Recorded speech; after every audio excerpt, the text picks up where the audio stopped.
We are working on the evident allegiance for the theme for the year. Then we are also living the faith. That's what we have been working on. And last Sunday, we dealt with Until He Comes, ably put by our sister Dr. Alice Maina. And today we want to continue from there.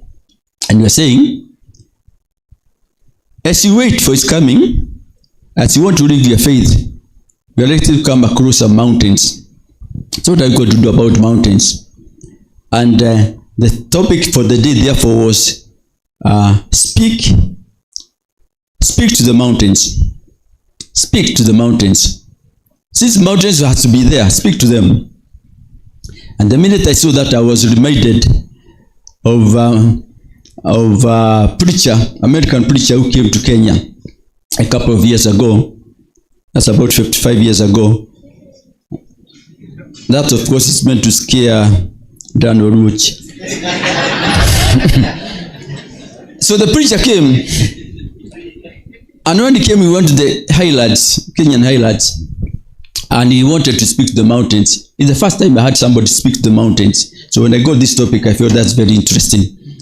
And he went to the mountains, and of course with the American accent, he was saying, mountains, mountains, do you know God? Do you know God? Do you know God? You know, and you could sing, mountains, mountains, do you know God? Do you know God? And then he said, he was surprised because all he could get was his echo. Instead of the mountains answering, yes, we know God, his echo just continued, mountains, mountains, do you know God? So people have spoken to mountains, literally. But I don't think that's what we are really meant to deal with now. But we are saying mountains are expected in the land. You look at Caleb, you know, in the Joshua chapter 14 and verse 12. You know, they went to the promised land. And there was a mountain. And so he told Joshua, give me this mountain. So, all of us are going to have different mountains. My mountain will not be your mountain. And your mountain will not be my mountain. So David says, too rich, there will be mountains. Too poor, there will be mountains. So I think it's safe to say, each one of us, one way or the other, we will have mountains. And these mountains, necessarily are not going to be the same size. Some are going to be bigger than others. But mountains are expected to be part of us. So therefore we need to look at what is it all about. And that's the Mark. The book we are given is Mark chapter number 11. Verses number 23 and 24, actually up to 25. That's the scripture for the day. I think it's good that we reading scripture quite a bit. But we are talking about, we are in Mark. Mark, so if you can open with us to the book of Mark, chapter number 11. It's one book that I love so much, particularly those verses. So Mark chapter 11. Our reading verses are 23 to 24, 5.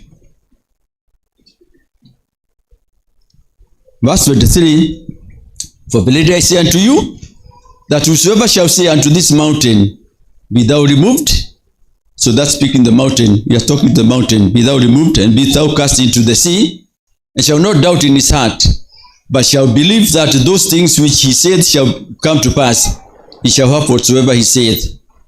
Verse 24, therefore I say unto you, what things soever ye desire, when ye pray, believe that ye receive them, and ye shall have them. And verse 25, and when ye start praying, forgive, if you have aught against any, that your Father also which is in heaven may forgive you your trespasses. 26, so King James has verse 26, but your NIV does not have 26. So please go to NIV like me. It's good. But if you do not forgive, neither will your Father which is in heaven forgive your trespasses. So those are the verses that are talking about talking to the mountain. But Jesus says, you know, just speak to the mountain. Speak to the mountain and it will hear you. That's really what Jesus is telling us in verse number 24. Verse number 23. Whatsoever things ye desire, no, 23. Verily I say unto you, whosoever shall say unto this mountain, be thou removed, and be thou cast in the sea, and shall not doubt in his heart, but shall believe that whatsoever things which he saith shall come to pass, he shall have whatsoever he saith. So that is the verse that really brought us to talk about speak to the mountains.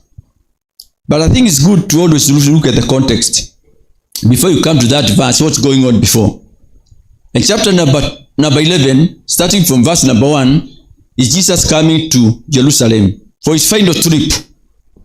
Final trip to Jerusalem. He is not coming to live again. After that trip, that's it. He's not going back.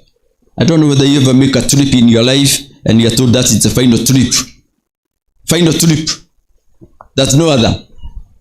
Almost any time I remember some kind of, not some final words, but some words my mother told me once. You know, she was admitted well, so I was taking her to hospital. At the gate, she asked me, am I coming back? Now, those words hit me so hard because I thought, of course, in her mind, she was asking, am I to be admitted or be coming back? Now, it happened that she was not coming back at all. That was the last time she saw her gate. The next time she saw it in a casket. Of course, you don't see in a casket, you don't see. But the next time she was in a casket. So there are times you make some trips. It's a very final trip. So this was a trip Jesus was making. It's a very, very final one. Not to leave Jerusalem. Because after that, crucifixion was going to follow. So there was the triumphant entry, which is, that's what we find from verse 1 up to 11. And that was to provoke, or that provoked the Jews. Because that triumphant entry told the Jews, hi, there's something going on here. That this man is trying to tell us something, especially when it comes on the court of the young of a donkey. You know, they started feeling now something, they started feeling not so comfortable. So that's when now, verses 12 up to 14, he is going and he gets hungry. You know, in his natural, in his human form, he would get hungry. You know, Jesus was both God and man. So when he was, the man part of him got hungry. So when he was hungry, he saw some fig tree and had leaves. Now, fig trees in that day, in Jerusalem at least, they start getting leaves from end of March, a bit of April, that by June it will be all leafy. And once the leaves were there, then should have fruits. But this time, as the Bible says, it was not the season for it, but somehow it had leaves. So Jesus went to it and said, looking for some fruit. There was none. And then he said, in that case, may none ever eat from you. Because here you are so leafy, full of all the leaves, but you don't have anything. So Jesus said, may no one ever eat from you. And that, of course, he was trying to demonstrate something about the Pharisees, where he was going now, because he was now going to cleanse the temple after that. Because after that, that was on Monday when he did that. Now on Tuesday, or the Passion, the week of Passion, on Tuesday, he's now walking, and now he finds it's dry. And Peter says, can you see what has actually happened? Not only has it withered, but has dried from the roots. In other words, destroyed completely. So you remember there is a prophet of ours who has told us, if he wants to destroy us, he will destroy us totally. And by the way, I hope you have, not hope, I'm sure you have heard about this sickness, the monkeypox, which is now with us. And this morning I was reading in, you can read Leviticus 13 in your own time, not now, verse 3 and 4. It's really talking about the kind of things that cause you to go for isolation. And this is one of the things taking people to isolation. But what struck me is this man who told us Kenya he can destroy us totally. 2 years ago had actually predicted it to the dot. You can Google, you know, and he told us the thing is coming. So sometimes you know that issue which we were talking about last time, where the spiritual meets with the natural. Is there something that he has seen or he knows which we have not seen, which you don't know? Because he said it was going to come, and he described it almost the dot, the way it's going on now. But anyway, that's beside the point. The point here we have is that here he comes, and he says it's destroyed to the root. Everything about it is destroyed. So Jesus here comes, and then verses 15 to 19, we find him cleansing the temple. Remember, we are talking about Jesus in the natural. with the strength that he has. And of course the spiritual part of him. So then he encounters with the dry tree and all that. And so he's talking to them, verse 23, and says, if you say to the mountain, go to the sea. Now the mountain he was talking from is where they could see the Red Sea. So he was telling them, not regarded, not the Dead Sea. So he's telling them, if you talk to that mountain and tell it to go there, it will actually go. So that's the context that he was talking about at that point. He was actually looking at what was going on around him. So, having known the context, let us see what kind of mountains we are likely to encounter. What mountains are for me and for you? Because every time you look at something, you look at what's the application for me. And I want to put it to us that we are going to encounter spiritual mountains. It doesn't matter how long you have been a Christian. If you're a Christian for 1 week, maybe God will give you some grace so that there will be no mountains. But the minute you start growing, mountains will be part of you. That becomes part of us. So there will be spiritual mountains which you may need to surmount every time. You know, there's some things which keep just bothering you all the time. And you think when you think you're out of it, you come to it the following morning, it's still there. And those are the kind of mountains that Jesus would want us to speak to. That you're able to speak to your mountain. And tell the mountain, do you know God?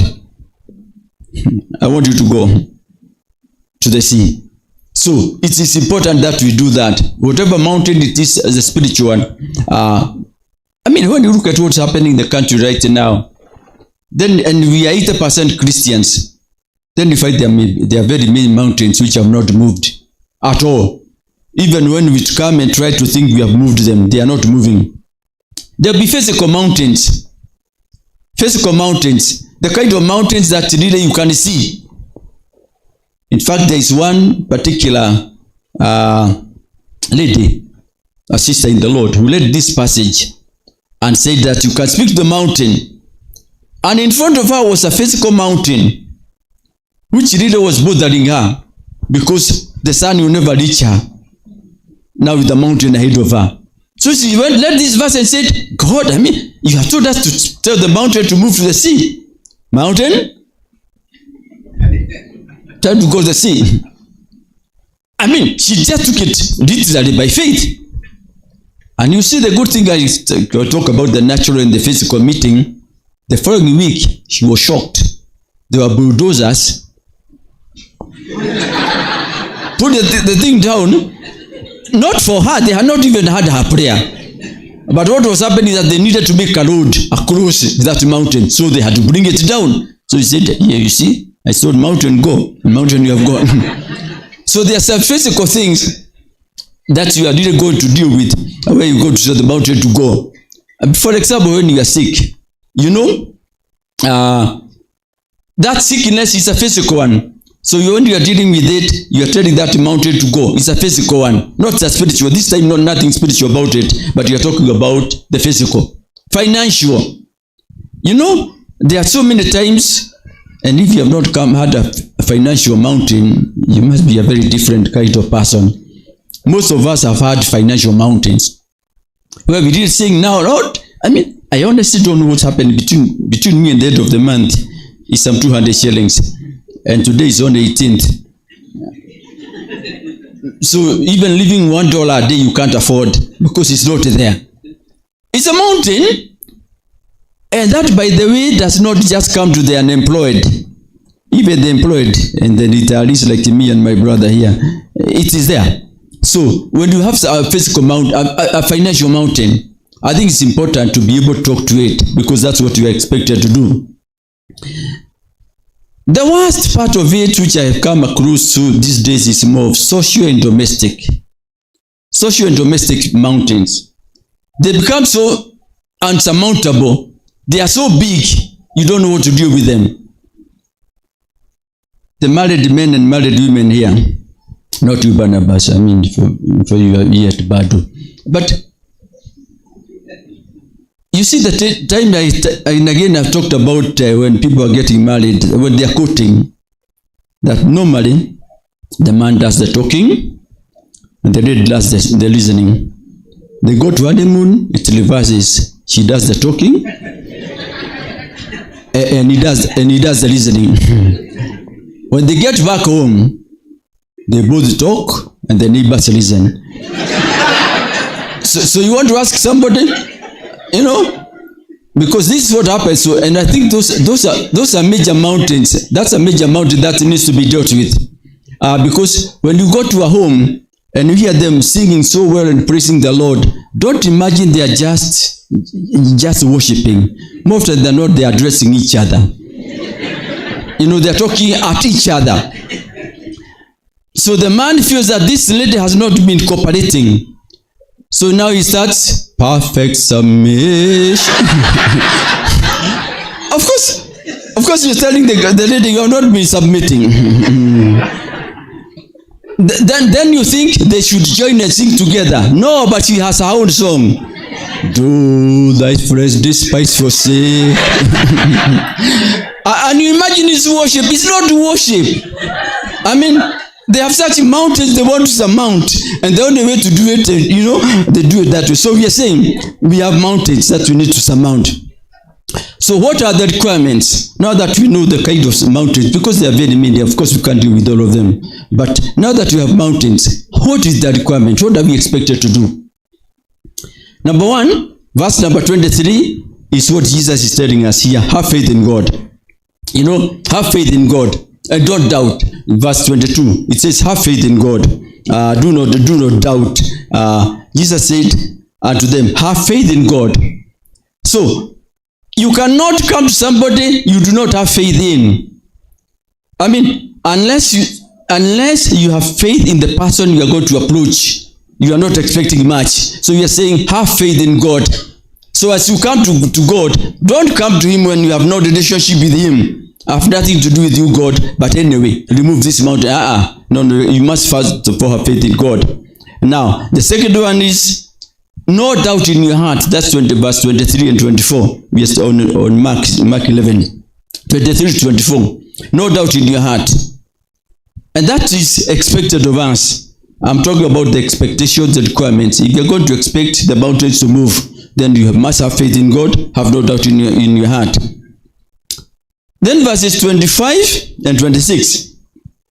It says, the issue of forgiveness. And I think you have talked about this one over and over again. And I think by the time you are through, in your mind you'll be feeling you've forgiven everybody.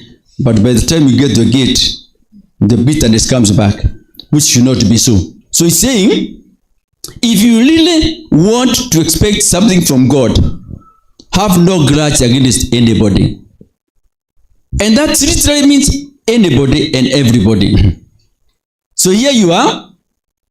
And in your mind, you're still feeling, let us finish the service. He will receive me. Ataniona. And here you are going to God and saying, this mountain shall be removed. There's a song like that one. You're saying, you want this mountain to be moved. Believe you me, many of our mountains are remaining with us because we are not forgiving others. And because we are not forgiving others, then God is not forgiving us. That's what the Bible tells us. So the requirement number 3, therefore, is that we must forgive others if you expect to be forgiven. Requirement number 4, we find that in John chapter number 2 and verse number 5. He says, whatever he tells you, do. That was Jesus' mother. That's John 2 verse 5. When the mother was there, and he went to tell them they have no wine, and then Jesus told him what he did. But now he says, now that he knew his son, says, look, whatever he tells you, do. So what do we talk about here? We talk about obedience. So you are expecting mountains to be moved for you. Then you must be obedient. That whatever he tells you, do. So that is very, very important. So don't go to God and tell him, this is what I want you to do. Then when he tells you, okay, fine, then can you do that? You said, God, it's your job to do my bidding, not the other way. No. You must do what it says. Whatever he tells you to do, obedience must be there. And John 15 verse 7, we are talking about working on his promises. Don't work on fantasy. You know, some of us have mountains when we want to go by fantasy. That God, you know God, what I want now is I am here standing here, I want to be able to fly to the gate. I don't want to walk to the gate. I mean, God, you are able to lift me up to the gate. That's fantasy. So don't go for fantasy. Go for what are his promises. What is it that he has promised? Because it's going to pay a bill for what he has promised, not the other way. So let's go for that. So we are trying to be quick. We have 9 more minutes. So we are talking about the type of mountains, the requirements. But let's go to what are the expected results. Now that you have mountains, you are going to talk to. Because in a minute, I'm going to invite all of us to talk to these mountains. And I'm going to call my brother, Pastor Donga, so that we can come and really talk to the mountains. It's a team for all of us to be able to talk to a team. What are we expecting when you talk to the mountains? What are the expectations? Matthew 7 verse 7. You know, it's always good to have a verse you can easily remember. Matthew 7 verse 7. Ask, it shall be given you. Seek, and ye shall find. Knock, it shall be opened unto you. So what is expected? Seek, no, ask. So before you ask, how will it be given to you? Nobody knows what you need. Ask, and it shall be given. Seek, and ye shall find. And knock, and the door shall be opened. Now, let's do it in the physical. Somebody's coming to your house, and they knock the door. When you open, there are many options. The person comes and tells you, I have not eaten for a week. Although you can see the fellow telling you he has not eaten for a week. I mean, he's so strong, so able-bodied, so you can see for sure he's lying. It happens time and again when we go to the Lord, we can sometimes be like that. But assuming he's properly hungry, and he tells you, I only need a meal for today. You have options. You can tell him, okay, just start there, bring you some, or just come in, eat some. Instant, immediate. And that happens a lot with the things of God also. Because when you go to Mark 10, 46 to 52, you can read the annual time, we have the blind Bartimaeus. That's Mark 10, 45, 46 up to 52. Blind Bartimaeus. He comes and says, Son of David, have mercy on me. Quick. And then what do you want me to do? That I may help my sight. So he got his sight. Instant. He spoke to his mountain. The mountain was sight. He wanted to see. And he was able to see instantly. No problem. Mark 5:25. And continuing. There was a woman with the issue of blood. And she said, if only I can touch his garment, I'm sorted. That's faith again, because you said when you approach, you must come by faith. So it was sorted immediately. She didn't have to worry anymore. It was sorted. So there are times you knock the door and you are told you are hungry. Come and eat. No problem. Eat. Philippians 4 verse 7. I mean, you have so much troubled.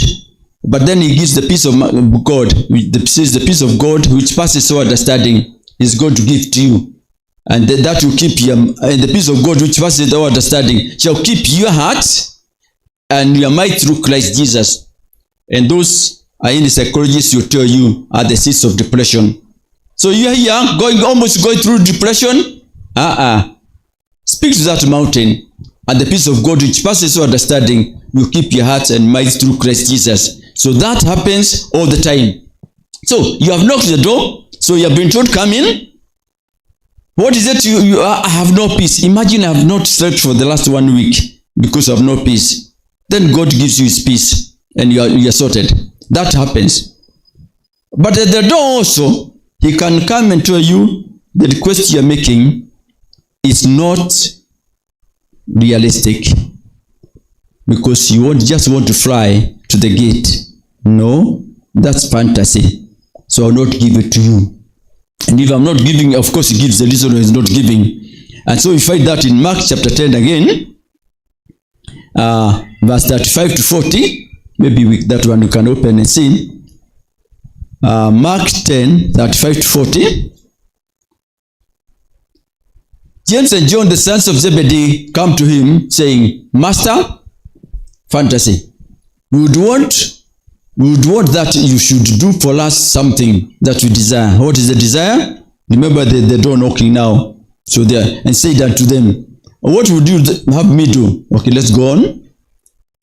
And he said, what would, let's go to, what was the request? Verse 37. It's gone, eh? Okay, they said unto him, this is what we want. Grant us that we may sit one on the right and the other on the left hand in your glory. Now, they say, now your glory is coming. And being politicians, we want to, to be prime minister and deputy president, So no one normally sits on the left and the other one on the right. That's what we want to be. And remember, these are brothers, eh? John and James, they are brothers. So they're saying, no, look, that thing should be with the shareholders. You see where we are, God. My brother and I are deeply in this ministry. So, left side, right side, Peter and the others can look for where to sit. But for us, give us this. That's what we want. Now, Jesus told them now that, and Jesus said unto them, you know not what you ask. Because that is not just granted. There is a cup to drink. Are you able to drink the cup I'm going to drink? Said, Kikobe to only a cup. Bring it on. Cup you will drink, we can drink. And Jesus told them, okay, fine. Actually, you drink it. Drinking you will. And even though the first matter was James, the one who wants to be on one side of Jesus. So, you want a cup. So it was the first matter. The first of the disciples to be killed by Herod. You wanted the cup? There it is. John, the elder of Patmos, the last. So the first one to die was James. The last one to die was his brother. See, they wanted his life to be shareholders. So there you are, one on the left, one on the right. So they got it right. But they were told, all the same, all that said, you shall indeed drink of the cup and that. But, verse 40, but to sit on my right hand. When we get there, some things are already predetermined. When we get there, but to sit on my right hand and on my left hand is not mine to give, but shall be given to them for whom it is prepared. So in other words, there are some things which are not for you to deal with. So, even when you are knocking, you may knock and you are told, yes, it's good that you have done the knocking and you have requested this. One, it may be a fallacy, so you can't be given. Two, it's already predetermined. And then we find James chapter 4 and verse 3. If you go to James chapter 4 and verse 3, you're told, sometimes you are going to ask things, but you don't get them. Why? You ask and receive not. You already there knocking. We said, ask and shall be given, seek and shall find, knock and the door shall be opened. It's already open, but as you go there, you are told, you ask and receive not. Why? Because you ask amiss to consummate upon your lusts. That's again fantasy. That look, God, forget about you now. It's about me. No. If it's about you, then you are not likely to, that mountain is not likely to move. And we find even our brother Paul in the book of 2 Corinthians, chapter number 12 and verse number 8. He goes to God. You can put that one up for us. 2 Corinthians 12 verse 8.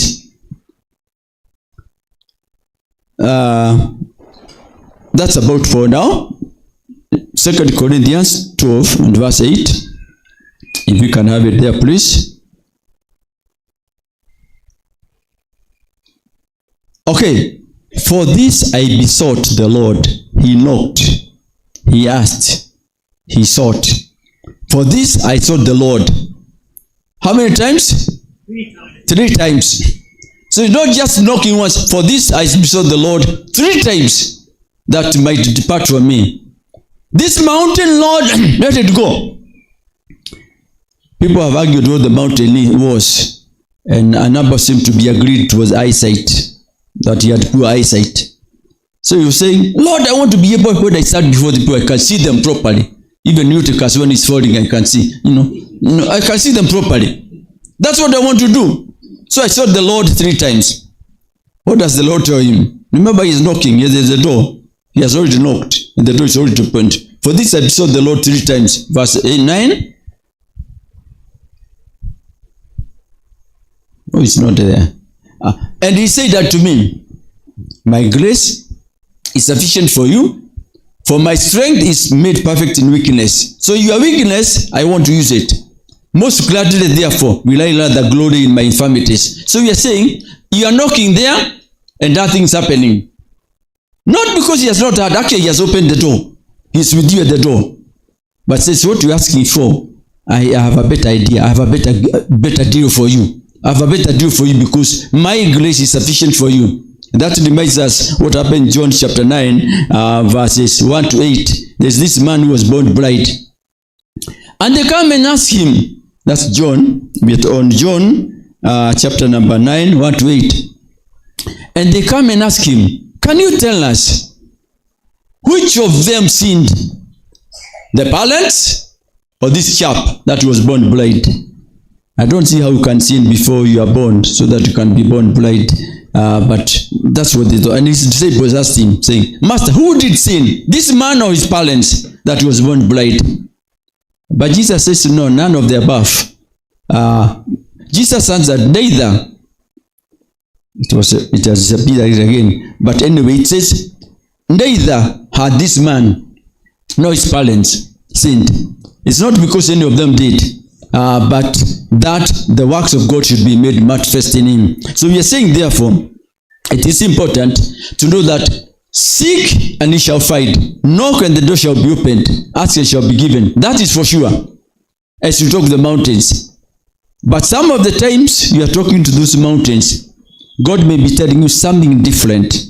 I'm not saying that you should use that one as an excuse every time you fail in your faith. Because time and again when we fail in our faith, we say God did not want me to be healed. No. That's not what we're saying here. We are saying just in case, for one reason or the other, the Lord may have something different. But I'm saying to us, mountains have to be spoken to. Because we are approaching conclusion now. Mountains have to be spoken to. Exactly 44 years ago, again that will scare Barnabas. Exactly 44 years ago, to the day, I buried my own father.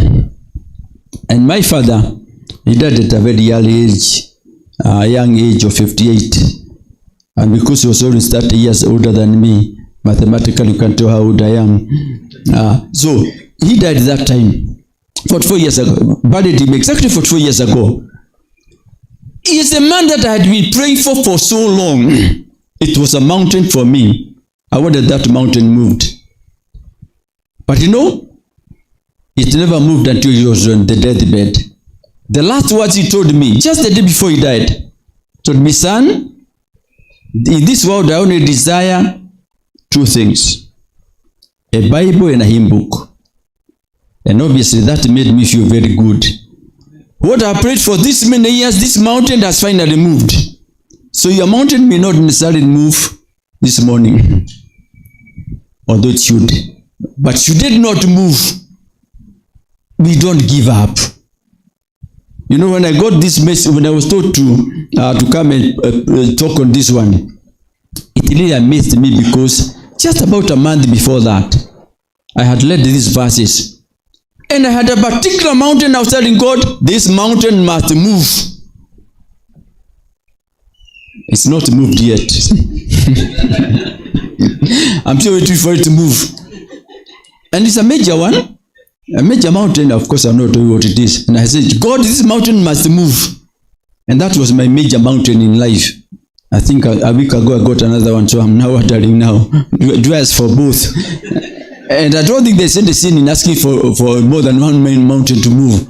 But I believe it's possible for us that it is important for us to be able to speak to our mountains and go with the terms that are required there. So in conclusion, as we get Mrs. Nganga coming here with this nice song, leaning on the promises of God, as we come to that, we are saying we need to talk, this conclusion, we need to talk to our mountains continually.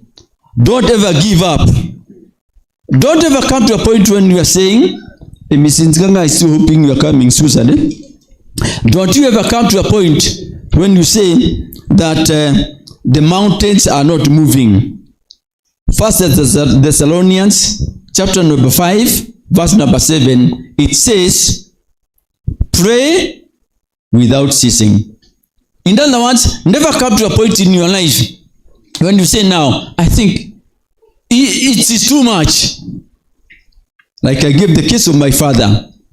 It had taken me about 14 years from the time that I started praying for him to finally come and say, yes, Lord, I am ready to go. So that at least I'm very confident when I know that he asked me if the last items he needed in this world was a hymn book and a Bible. I know he's in the right place. So it is important that we do not give up.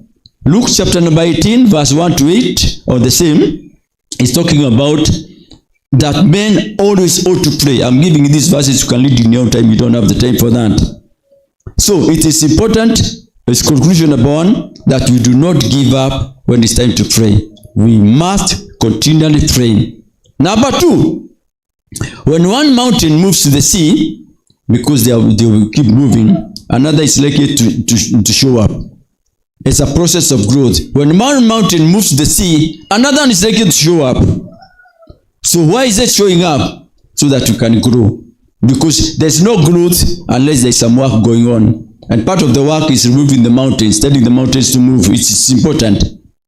And why is it so? As a point number 3, as a conclusion number 3, so that you can assure daily dependence on the mountain mover. Because you are not the mountain mover. You can tell the mountain to move, but it takes God to move the mountain. So for that reason, we need to be able to move the mountains. And our request that we stand up with this song which is going to lead us in as my brother comes here, so that we can now all talk to our mountains. So we are going to sing, what a fellowship, what a joy divine.